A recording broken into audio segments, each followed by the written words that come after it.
Welcome back to this week's edition of the Risk Spotlight Operational Risk News Update.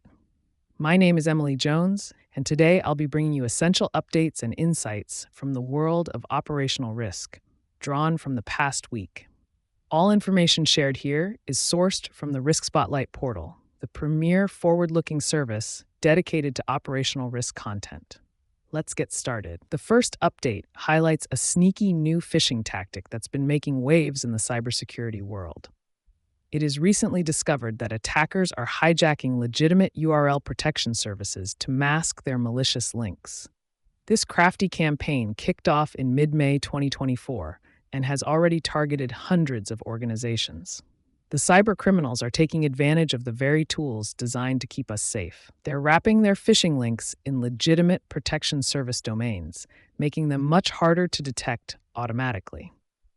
The attackers are likely using compromised business accounts to generate these pre-wrapped links, then copying them into their phishing emails. These emails often masquerade as password reset reminders or fake DocuSign documents, luring unsuspecting victims to malicious websites. It looks like multi-layered email protection is more crucial than ever to keep our inboxes and our data safe from these digital tricksters. The next update is about the latest findings from the 2024 Imperva DDoS Threat Landscape Report. This report sheds light on the persistent and evolving threat of distributed denial of service, DDoS attacks. These attacks remain a favorite tool for cybercriminals because they can easily overwhelm networks and servers, causing significant disruptions.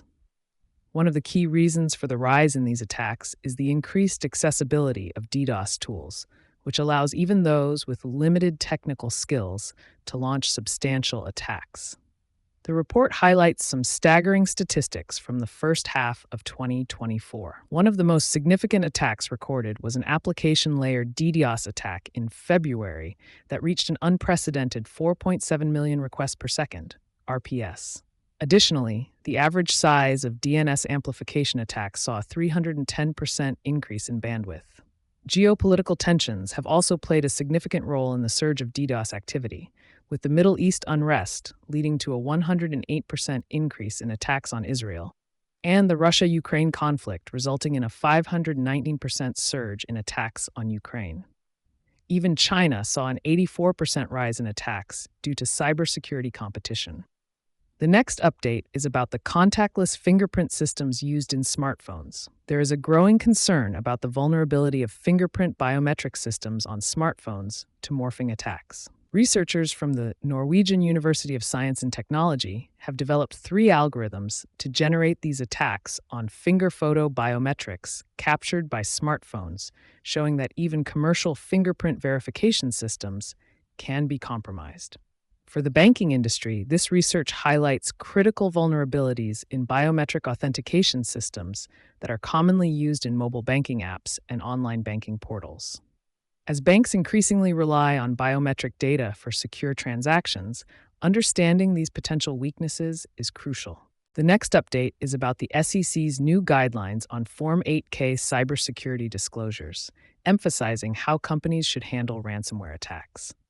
One key point is that even if a cybersecurity incident has been resolved, such as by paying a ransom, companies must assess if the incident was material and report it if necessary. The conclusion of the incident does not negate this requirement. The size of a ransomware payment or insurance reimbursement does not determine materiality.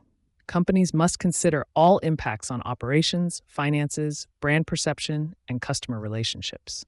Small payments or full reimbursements still require reporting if there are significant, broader implications. Additionally, a series of minor related cybersecurity incidents may collectively be material and must be assessed for their overall impact. This approach ensures comprehensive evaluation of potential business impacts from multiple related attacks.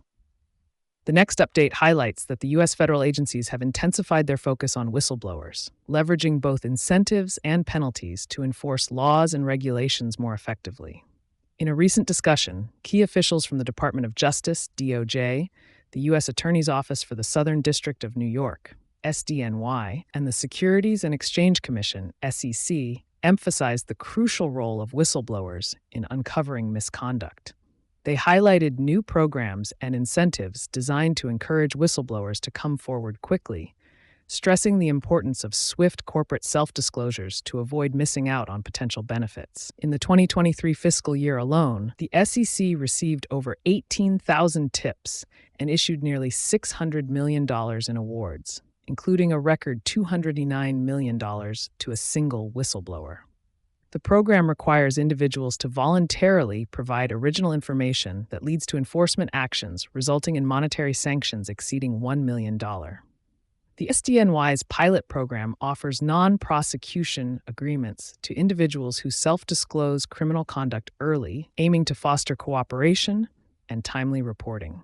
Similarly, the DOJ's upcoming program targets corporate crimes not covered by other agencies, offering rewards for significant, previously unknown information. The next update is on the Equality and Human Rights Commission, EHRC, of Great Britain has released draft guidance on sexual harassment following the Worker Protection Act 2023, effective October 26, 2024.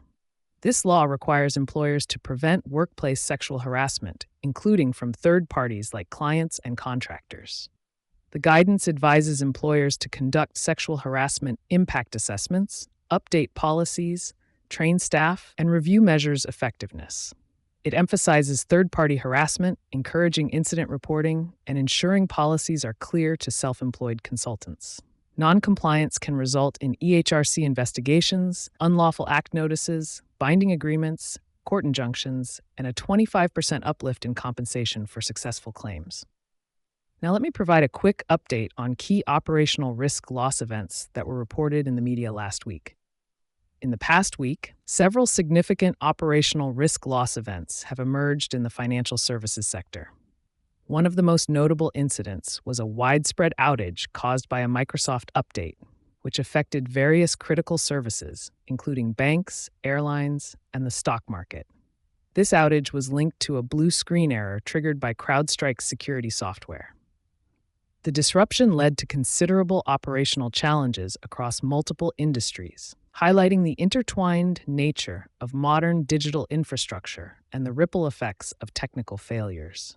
Another event occurred where Deutsche Bank faced criticism from German regulators over a financial reporting error. This error raised concerns about the accuracy and reliability of the bank's financial disclosures, putting the institution under increased scrutiny. Finally, in regulatory landscape, Paytm in India received a warning from Securities and Exchange Board of India regarding its related party transactions with its payments bank.